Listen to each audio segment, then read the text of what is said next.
Another incident occurred in the West Philippine Sea, where regional escalations have shifted from the second Thomas Shoal to the Sabina Shoal, also known as the Escoda Shoal in the Philippines.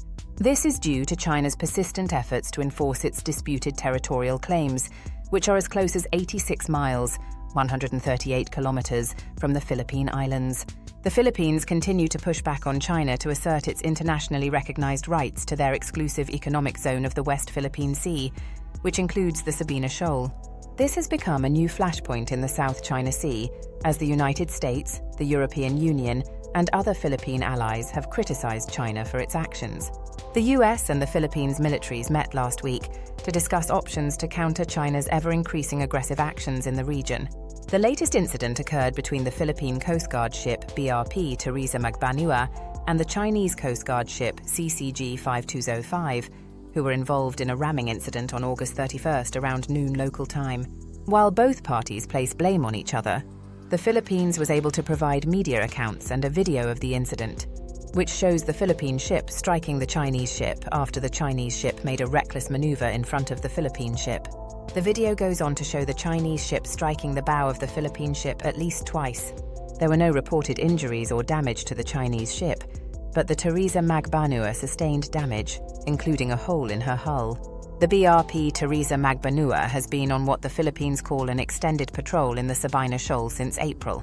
After discovering that the Chinese were conducting reclamation efforts in the shoal by grounding up coral from the seabed and using it to create an artificial island, similar to other parts of the South China Sea, the Philippine Coast Guard deployed its largest and most modern ship to the shoal. Following the discovery, the Philippine government took two actions. The Philippine Justice Department was the first to collect evidence for an international court case against China for environmental damage. The other was to deploy the Teresa Magbanua to the shoal to ward off any more attempts to build an artificial island by China.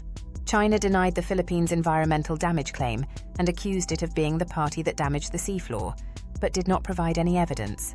The other accusation comes from the Beijing government, which accuses the Philippines of virtually grounding the Teresa Magbanua to establish a permanent manned presence in the Sabina Shoal, a clear reference to the Philippines' 1999 grounding of the BRP Sierra Madre in the second Thomas Shoal and its ongoing manned presence in the area. The Chinese have labeled both actions as illegal, persisting in asserting their sovereignty claims over the entire South China Sea, which arbitration and international maritime law have deemed illegitimate.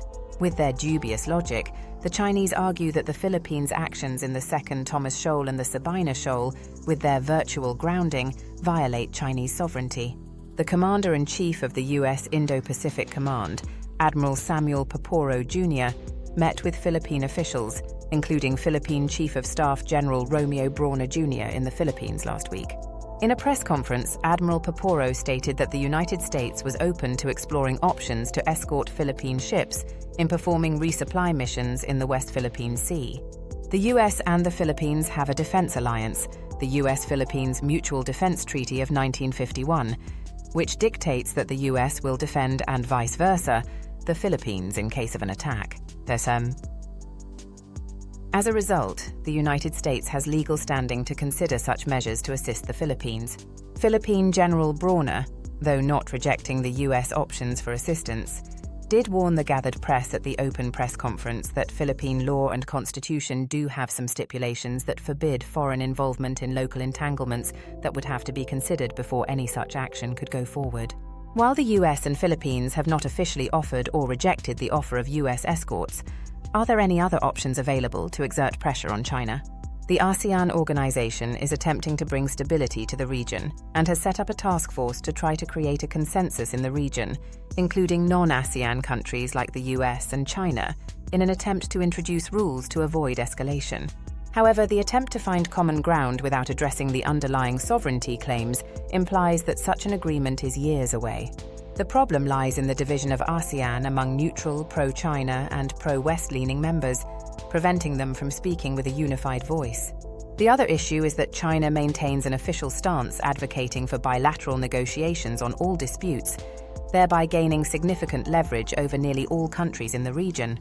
Outside of direct escorts, which have the potential to put the US Navy and the People's Liberation Army Navy, PLAN, on a collision course, The other option is to increase access denial and anti-access capability in the region, or A2AD. This would involve the United States and the Philippines collaborating to deploy additional anti-air and anti-surface assets in the West Philippine Sea. This would act as a deterrent against China, limiting its ability to operate successfully in the region in the event of an armed conflict. The U.S. deployment of the Typhoon system to the Philippines is a testament to this capability, as is the Philippine purchase of Indian-made BrahMos supersonic cruise missiles. The U.S. has also given a $500 million grant to the Philippines in July, with a promise for more funds in the near future to build up joint bases in the Philippines and to improve the Philippines' sensitive information security structure to allow intelligence sharing with the U.S. and open up the eligibility of the Philippines to purchase more advanced U.S. weapons. The United States is implementing a controversial policy of deploying small U.S. Marine Corps detachments to the region known as littoral regiments. Part of their mission would be A2AD within the first island chain, with these littoral regiments possessing air defense and surface-to-surface missile capabilities. The U.S. Navy and the U.S. Air Force would also have a role in being more aggressive by shadowing and blocking aggressive maneuvers by Chinese forces in the region, including PLAN, PLAAF, the Chinese Coast Guard, and maritime militias. The mission would select the US and the Philippines to better use resources and show that the US and its allies could intervene. Such an aggressive action is likely to encounter pushback from the Chinese, potentially leading to additional incidents, as demonstrated in the Sabina Shoal, where PLAN warships have also operated. The US and the Philippines must also make it clear that a negotiated settlement to bring down the tensions in the region is the ultimate goal. But to make that a realistic possibility, the US and Philippines must have a credible deterrent against China being able to successfully operate in the West Philippine Sea. Would such a policy increase the risk of war with China? It is possible, however, the alternative is to do nothing and cede the South China Sea to China. The other issue that works in the US and Philippine favor is that if Taiwan remains outside of Chinese control, China cannot effectively project force into the West Philippine Sea, as it would lack significant air cover and lack an effective aircraft carrier fleet to project power around the Philippines.